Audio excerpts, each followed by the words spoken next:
Hello दोस्तों, स्वागत है आपका मेरे यूट्यूब चैनल देवभूमि ज्ञान दर्पण में। तो पटवारी का एग्ज़ाम काफ़ी नज़दीक है, अब 7-8 दिन बचे हुए हैं।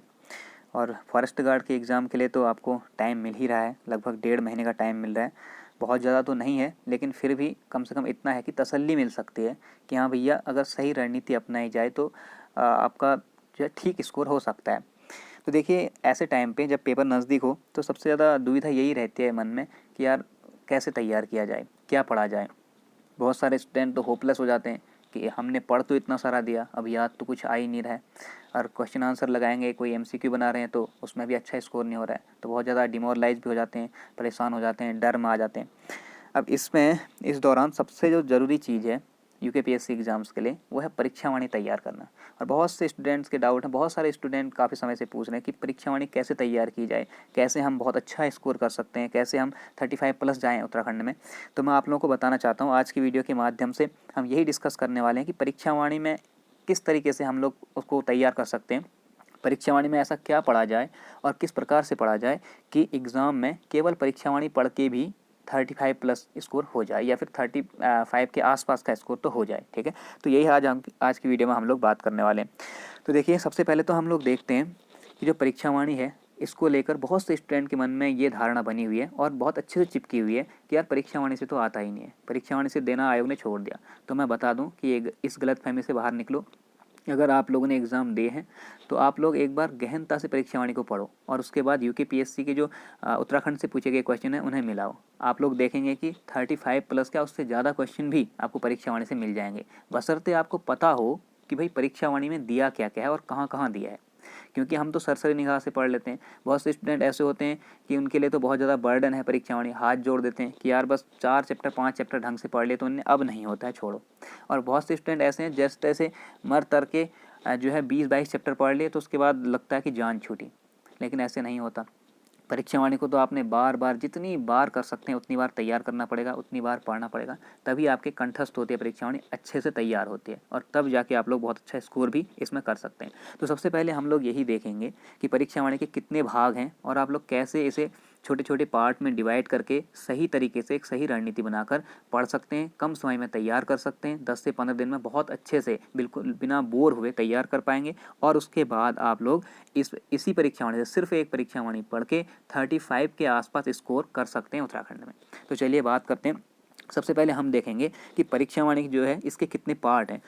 तो आप लोगों ने अगर सही तरीके से परीक्षावाणी को देखा है तो इसके 5 महत्वपूर्ण भाग हैं। और मैं बोल रहा हूँ कि 5 महत्वपूर्ण भाग हैं, तो इसका मतलब ये भाग महत्वपूर्ण हैं। ठीक है, तो ये महत्वपूर्ण क्यों हैं और कौन से भाग हैं उन्हें देखें। सबसे पहले तो आता है आपका विषय सूची। अब भैया बहुत सारे लोग कहेंगे कि ये क्या मजाक है, विषय सूची कैसे महत्वपूर्ण भाग हुआ। बात करेंगे आगे, हम टेंशन नहीं लेनी है। ठीक है, दूसरा मुख्य भाग है इसके मुख्य अध्याय, अर्थात जो विषय सूची में दिया हुआ है उसका डिटेल। तीसरी चीज़ आती है प्रत्येक चैप्टर के बाद उससे संबंधित वस्तुनिष्ठ प्रश्न, यानी कि एमसीक्यूज, जो कि प्रीवियस ईयर एग्जाम के भी हैं और साथ ही साथ परीक्षावाणी के द्वारा खुद के बनाए हुए जो कि संभावित हैं ऐसे प्रश्न। ठीक है, इसके बाद बहुत ही जरूरी और बहुत ही ज़्यादा इंपॉर्टेंट पार्ट वो है संक्षिप्त की। और ये बहुत से स्टूडेंट के लिए हेडक बना होता है और मैं जितना जानता हूँ कि 90% स्टूडेंट ऐसे हैं जो आपका संक्षिप्तकी वाला भाग और लास्ट का समसामयिकी इसे छूते ही नहीं है। केवल बीच में चैप्टर पढ़ लिए मेन और समझ लिया कि हाँ भैया हमारी तो परीक्षा हमारी कंप्लीट है, अब हम यहाँ से 35 स्कोर कर जाएंगे। और एग्ज़ाम में लगता है फिर यार नहीं, परीक्षावाणी से तो आया ही नहीं, और वही स्टूडेंट मानते हैं कि परीक्षावाणी से नहीं पूछा जाता। ठीक है, तो ये भाग भी बहुत इंपॉर्टेंट है संक्षिप्त की। और इसके बाद मोस्ट इंपॉर्टेंट आता है आपका समसामयिकी। जैसा कि आप लोग जानते हैं यूकेपीएससी का जो ट्रेंड है उसमें आपका करंट अफेयर से बहुत ज़्यादा क्वेश्चन बनते हैं, लेकिन ऐसा नहीं है कि आप यूकेपीएससी का करंट अफेयर तैयार करने के लिए आपने 4 या 5 बुक जमा कर ली अपने पास, बहुत अच्छी। ठीक है, अपने विंसर ईयर बुक जमा कर लिए, इसके बाद उत्तराखंड की 3-4 और किताबें आती हैं वो सब जमा की हैं, और इसके बाद नेशनल इंटरनेशनल करंट अफेयर की भी आपने 2-3 बुक जमा की हैं। तो भैया पढ़ते रहो, आपने पीएचडी करनी है करंट अफेयर में, पढ़ते रहो, कोई दिक्कत नहीं। लेकिन अगर आपने यूकेपीएससी का एग्जाम क्रैक करना है, यूकेपीएससी एग्जाम निकालना है, जैसे पटवारी लेखपाल है, फॉरेस्ट गार्ड है, ठीक है, पुलिस कांस्टेबल है, पुलिस एसआई है, इस टाइप के एग्जाम करने हैं, तो आपकी रणनीति बिल्कुल गलत है, आप ऐसा नहीं कर सकते। आपने क्या करना है समसामयिकी के लिए, एक तो परीक्षावाणी के पीछे जो समसामयिकी दी हुई है और जिसकी मैंने सीरीज शुरू कर दी है, पहला पार्ट आ चुका है, दूसरा पार्ट आज आ जाएगा। और दूसरी बात, इसी के साथ विंसर ईयरबुक एक आती है, विंसर ईयरबुक, और विंसर से बहुत ज़्यादा क्वेश्चंस डायरेक्टली बना दिए जाते हैं यूकेपीएससी के द्वारा। तो अगर आप चाहते हैं कि आपका इंटरनेशनल नेशनल वाला करंट अफेयर के साथ साथ उत्तराखंड का करंट अफेयर पूरा हो जाए, तो आप विनसर ले सकते हैं। इसमें आपको दोनों मिल जाएंगे वैसे, लेकिन आप नेशनल इंटरनेशनल के लिए कोई एक छोटी सी मैगजीन ले सकते हैं, ठीक है। तो यहाँ पर हम बात करेंगे कि इन पांचों भागों का, जो ये परीक्षा वाणी के 5 महत्वपूर्ण भाग मैंने आपको बताए, इनका क्या महत्व है और कैसे आप लोग इनके थ्रू जाकर परीक्षा वाणी को एक बहुत ही बेहतरीन तरीके से तैयार कर सकते हैं। तो सबसे पहले विषय सूची। अब विषय सूची क्यों महत्वपूर्ण है, देखिए यहाँ पे मैंने विषय सूची दी हुई है। ये आपकी परीक्षा वाणी जो 2022 का एडिशन है उसी का आपका विषय सूची है, ठीक है। आपकी विषय सूची में आप देख रहे हैं कि 1 से लेकर टोटल 22 चैप्टर्स हैं, यानी कि 22 अध्याय आपके पास हैं पढ़ने के लिए। अब देखते ही डर लग जाता है कि यार 22 अध्याय, वो भी परीक्षा वाणी बुक के, कितना ज़्यादा डेटा होता है इसमें, कितना डिटेल दिया होता है, ये पढ़ने वाला ही जानता है, ठीक है। तो डरना नहीं है इससे। आप लोगों ने क्या करना है, देखो जो ये आपके चैप्टर हैं, आप क्या करते हैं, परीक्षा वाणी पकड़ी, पहला वाला जो चैप्टर है संक्षिप्त अवलोकन यानी कि संक्षिप्त की, इसे छोड़ देते हैं। इसके बाद आप लोग आगे बढ़ जाते हैं, पहला चैप्टर पढ़ेंगे शासनिक प्रशासनिक ढांचा, इसके बाद उत्तराखंड ऐतिहासिक अध्ययन, उसके बाद भौतिक संरचना, और यहीं तक जाने तक बेहोशी छा जाती है। यानी कि आप लोग बिल्कुल हाथ जोड़ देते हैं कि भैया हमसे ना हो पाएगा, हम तो ना करेंगे। तो यही आप लोग गलती कर रहे हैं। देखिए परीक्षा वाणी जिन लोगों ने 1 बार 2 बार पढ़ी है, ठीक है, बहुत अच्छी बात है। जिनने नहीं पढ़ी है, शुरू कर रहे हैं, उनके लिए भी मैं बता रहा हूँ। तो आपने क्या करना है, सबसे पहले अपनी विषय सूची उठाओ। देखो भैया एग्जामिनर ऐसा नहीं करता कि आपका पहला चैप्टर पढ़ा है तो पहले चैप्टर से ही क्वेश्चन दूंगा, दूसरा चैप्टर पढ़ना जरूरी है उसके बाद, तो क्योंकि मैं कॉपी चेक कर रहा हूँ तो मुझे पहले के बाद दूसरा ही चाहिए, दूसरे के बाद तीसरा चाहिए, ऐसा तो है नहीं।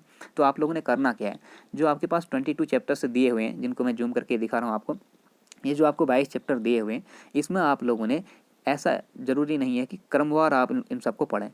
सबसे पहले आप लोग उन चैप्टर्स को देखें जो छोटे हैं। जैसे मैं एग्जांपल के साथ चलता हूँ, जैसे आपका इसमें है सबसे छोटा चैप्टर जैसे खनिज संपदा है, 7th चैप्टर, ठीक है। देखिए 157 से 159 पेज तक, यानी कि 2 पेज का, 2 पेज पढ़ने में कितना ही टाइम लगेगा बताइए। पहली बार ही पढ़ रहे हैं सर, एक बार आप पढ़ ले जाते हैं, खाली केवल पढ़ देना है, याद नहीं करना कुछ, और बहुत ज़्यादा अपने दिमाग पे जोर भी नहीं देना है, सिर्फ पढ़ लेना है। तो कितना टाइम लग जाएगा, मुश्किल से आधा घंटा, ठीक है। आप लोगों ने ज़्यादा खींच लिया, चलो 1 घंटा लगा लो, तो 1 घंटा तो दे सकते हो ना परीक्षा वाणी को। अगर आपने सही तरीके से तैयार करनी है तो पर डे आपने परीक्षा वाणी को 2 से ढाई घंटे देने ही पड़ेंगे, तभी आप कि परीक्षा वाणी कंठस्थ होगी। लेकिन आपने 1 घंटा दिया या आधा घंटा दिया, खनिज संपदा वाला चैप्टर पूरा हो जाएगा। इतना छोटा चैप्टर है। इसके बाद आप लोग और देख सकते हैं, जैसे आपका ये परिवहन तंत्र है, ठीक है। परिवहन तंत्र देखिए कितना जो दिया है, 233 से 236, केवल 3 पेज का दिया है। तो इस प्रकार से कई चैप्टर हैं, ठीक है। आर्थिक परिदृश्य है, आर्थिक परिदृश्य में देखें आप लोग 42 से 47। ऊर्जा संसाधन देखो 237 से 241। तो आपके पास परीक्षा वाणी में सारे के सारे चैप्टर 5, 10, 15 पन्ने के नहीं हैं। कुछ चैप्टर ऐसे हैं जो केवल 2 ही पन्ने के, केवल 1 ही पन्ने का है, ठीक है, 3 पन्ने का है। तो आप सबसे पहले सबसे जरूरी चीज़, विषय सूची को अच्छे से देखो, विषय सूची को अच्छे से पढ़ो, ठीक है, अपनी क्या क्या इसमें दिया हुआ है। इसके बाद आप लोग सबसे पहले उन चैप्टर को सेलेक्ट करो जो थोड़े से इजी हैं और बहुत ही कम जगह पे दिए हुए हैं, यानी कि आपका 2 पन्ने 3 पन्ने के, ठीक है। उन चैप्टर को सेलेक्ट करो। जैसे मैंने मान लिया सबसे पहले आपने खनिज संपदा देख लिया, एक चैप्टर जो कि 157 से 59 केवल 2 पेज का है। आपने मान लिया कि भैया खनिज संपदा छोटा है तो मैंने इसे तैयार करना है। इससे क्या आपका जो तैयार करने, परीक्षा को तैयार करने में क्या पॉजिटिवनेस रहेगी या फिर क्या आपको फ़ायदा होगा, उसके बारे में अगर बात करें तो जितने छोटे चैप्टर आप कवर करेंगे वो चैप्टर जल्दी कवर हो जाएंगे, आधे घंटे में, 20 मिनट में, 1 घंटे में कवर हो जाएगा। इससे आपको ना तो बोरिंग होगी किताब को देखकर, ना ही बर्डन पड़ेगा, और ना ही आप लोगों को ये मन में बैठेगा कि भैया ये तो बहुत बड़ी किताब है, इसको तैयार करना बहुत असंभव है। और तीसरी चीज़ कि आप लोगों का चैप्टर भी फिनिश होते चले जाएंगे, और जितने ज़्यादा चैप्टर फिनिश होंगे उतना ज़्यादा क्यूरियोसिटी आएगी, उतना ज़्यादा आपको उत्तेजना होगी कि हाँ भैया मैंने और चैप्टर खत्म करना है, मेरे तो एक चैप्टर आज खत्म हो गया, कल दूसरा हो गया, तीसरा हो गया, ठीक है। अगर जिनने 1, 2, 3 बार पढ़ ली है परीक्षा वाणी, वो एक दिन में 2-2 चैप्टर कर सकते हैं। ऐसे छोटे छोटे जो लंबे चैप्टर हैं, जैसे आपका ऐतिहासिक अध्ययन, जैसे आपका प्राकृतिक संरचना जो है, ठीक है, ये जो लंबे चैप्टर हैं, इन चैप्टर्स को आप लास्ट के लिए बचा कर रख सकते हैं, ठीक। जब ये चैप्टर सारे फिनिश हो जाते हैं आपके छोटे छोटे, उसके बाद आप एक दिन पूरा दे के या 2 घंटे 2.5 घंटे लगा के इस चैप्टर को फिनिश कर सकते हैं। तो इस तरीके से आप लोग पहले विषय सूची के साथ चलेंगे। इसके बाद क्या होगा, देखो मुख्य अध्याय में आते हैं। इसके बाद दूसरा पॉइंट है मुख्य अध्याय। तो मुख्य अध्याय के लिए क्या करना है, आपने जैसे खनिज संपदा पकड़ा, अब खनिज संपदा को आपने मुख्य अध्याय में देखना है कि उसके अंदर आपने पढ़ना कैसे है। तो चलिए देखते हैं उसके अंदर कैसे पढ़ना है। तो जैसे मान लिया हमने खनिज संपदा वाला चैप्टर पकड़ा, 7वां, 2 पेज का है। तो इसमें सब कुछ दिया हुआ है। देखें, अभी तक की खोजों के आधार पर यह कहा जा सकता है कि उत्तराखंड खनिज की दृष्टि से मध्यम श्रेणी का राज्य है। इस तरीके से इसमें पूरा डेटा दिया हुआ है। और आप लोग जानते हैं कि परीक्षावाणी में काफ़ी डिटेल दिया हुआ है। परीक्षावाणी के हर पेज को 2 भागों में बांटा हुआ है। देखिए 2 भागों में इसको डिवाइड किया गया है और दोनों साइड काफ़ी भर भर के लिखा हुआ है। तो ये देखने में थोड़ा सा इरिटेट करने वाली बुक लगती है कि यार इतना ज़्यादा कैसे पढ़ेंगे, देखते ही दिमाग ख़राब होने लगता है। तो आपने परेशान नहीं होना है। जब आप पहली बार पढ़ें तो जैसे आपने ये पढ़ा कि अभी तक की खोजों के आधार पर कहा जा सकता है उत्तराखंड खनिज की दृष्टि से एक मध्यम श्रेणी का राज्य है। तो आपने इसमें टिक कर लिया कि भैया मध्यम श्रेणी का राज्य है, बस। उसके बाद आप नीचे चलते गए तो यहाँ पे कुछ इंपॉर्टेंट नहीं है, सीधे आप आगे चूना पत्थर में आपने जो जो मेन चीज़ें दी हैं उनको टिक कर लिया। अब जब आप अगली बार इसे रिवाइज करते हैं तो अगली बार में केवल जो चीज़ें टिक की हुई हैं आपने, उन्हीं चीज़ों को जिनमें आपने बॉक्स बनाया हुआ है, ठीक है, जैसे इंपॉर्टेंट आपने बॉक्स बना लिया, तो केवल उन्हीं चीज़ों को आप लोग देखें सरसरी निगाह से। तो इससे क्या होगा कि परीक्षावाणी अगर आपने एक बार ही पढ़ी है तो दूसरी बार आपकी आधे टाइम से भी कम टाइम लेगी। माना पिछली बार आपने 15 दिन 20 दिन में ख़त्म की थी, तो इस बार 7 दिन में 8 दिन में ख़त्म कर लेंगे। तो ये फ़ायदा रहता है। इसलिए जब आप पहले विषय सूची से सेलेक्ट करें कोई चैप्टर, फिर उस चैप्टर को जब पढ़ें तो उसमें आप लोग अंडरलाइन करते हुए मेन चीज़ों को हाईलाइट करते हुए चलें। इससे आप अगली बार देखने में बहुत फ़ायदा होगा। बहुत से लोग ऐसे हैं जो सोचते हैं कि यार नई किताब है, बिल्कुल पेन लगाने का मन नहीं हो रहा है। तो भैया आप वो नई किताब क्या करोगे, उसका अचार डालना है उस किताब का। हर साल परीक्षावाणी नया अपडेट निकालती है, नई किताब निकालती है। तो आप एक ही किताब को बता के 2020 की किताब 2030 में पढ़ोगे, क्या फ़ायदा होगा उससे। तो आपने अभी मिली है तो उसमें मेन चीज़ें टिक करनी है, हाईलाइट करना है उन्हें, ताकि मेन टाइम जब एग्ज़ाम टाइम आए तो वहाँ पर वो किताब आपका वास्तव में साथ दे सके। तो ये बहुत ज़्यादा इंपॉर्टेंट है, ठीक है। इसके बाद देखिए, आपने पहला पॉइंट कवर कर लिया कि विषय सूची देख ली। इसके बाद एक हमने मुख्य अध्याय भी देख लिया। तीसरा पॉइंट क्या करना है, वस्तुनिष्ठ प्रश्न, बहुत ज़्यादा इंपॉर्टेंट है। तो वस्तुनिष्ठ प्रश्न के लिए क्या करेंगे आप लोग, जो आपका ये मेन अध्याय पढ़ा आपने, इसके तुरंत बाद आपको वस्तुनिष्ठ प्रश्न मिल जाएंगे। इसी के साथ ये परीक्षावाणी की बहुत अच्छी बात है कि इसमें हर चैप्टर से जो प्रीवियस एग्जाम में आए हैं, जैसे ये दिया है, देखिए ग्रुप सी 2018 में आया है, ठीक है, ऐसे ये दिया है कनिष्ठ सहायक 2018 में आया है। तो इस तरीके से, और साथ ही साथ कुछ ऐसे जो संभावित प्रश्न हैं ऐसे दिए हुए हैं इसमें। जैसा पहले दिया है कि राज्य में खनन नीति की घोषणा कब की गई थी, ठीक। तो बहुत इंपॉर्टेंट क्वेश्चन। तो आपकी जिम्मेदारी है भैया, जैसे ही चैप्टर फिनिश करें आप लोग, उसके तुरंत बाद जो मैं आपके क्वेश्चन आंसर दिए हैं इन सबको लगाएं बढ़िया से, बिल्कुल शिद्दत से, ईमानदारी से, और बिना चैप्टर पढ़े मत लगाना, चैप्टर पढ़ने के बाद ही लगाना। जैसे आपने लगाए, माना आपको पहला दूसरा तीसरा क्वेश्चन अच्छे से आ गया, चौथा क्वेश्चन नहीं आया तो आपने चौथे में गोला कर दिया, ठीक है। ऐसे आपको 8वां नहीं आया, गोला कर दिया। ऐसे आपको 10वां नहीं आया, गोला कर दिया। तो ऐसे चलते रहिए, जो जो नहीं आते उनमें गोला कर दो। अगली बार जब आप रिवाइज कर रहे होंगे तो मेन चैप्टर में तो केवल आप उनको पढ़ेंगे जो बॉक्स में आपने डाले हैं, जो हाईलाइट किए हैं। और यहाँ पे आप लोग क्या करेंगे, उन प्रश्नों को ज़्यादा देखेंगे जो आपने गोले लगाए हुए हैं। अगर एग्जाम टाइम में कर रहे हैं, 6 से 7 दिन में कवर करनी है आपने परीक्षावाणी, तब तो केवल गोले वालों को ही आप पढ़ेंगे, ठीक है। अब अगला आपका जो स्टेप आता है यहाँ पे, देखिए आपका मुख्य अध्याय हो गया, वस्तुनिष्ठ प्रश्न भी हो गए, ठीक है। अब आपका आता है संक्षिप्त की। तो देखिए अगला स्टेप क्या होता है, बहुत ज़रूरी। जैसे आपने विषय सूची से एक चैप्टर उठाया खनिज संपदा, उसको देख लिया, हाईलाइट कर लिया, इसके बाद आपने वस्तुनिष्ठ प्रश्न भी लगा लिए।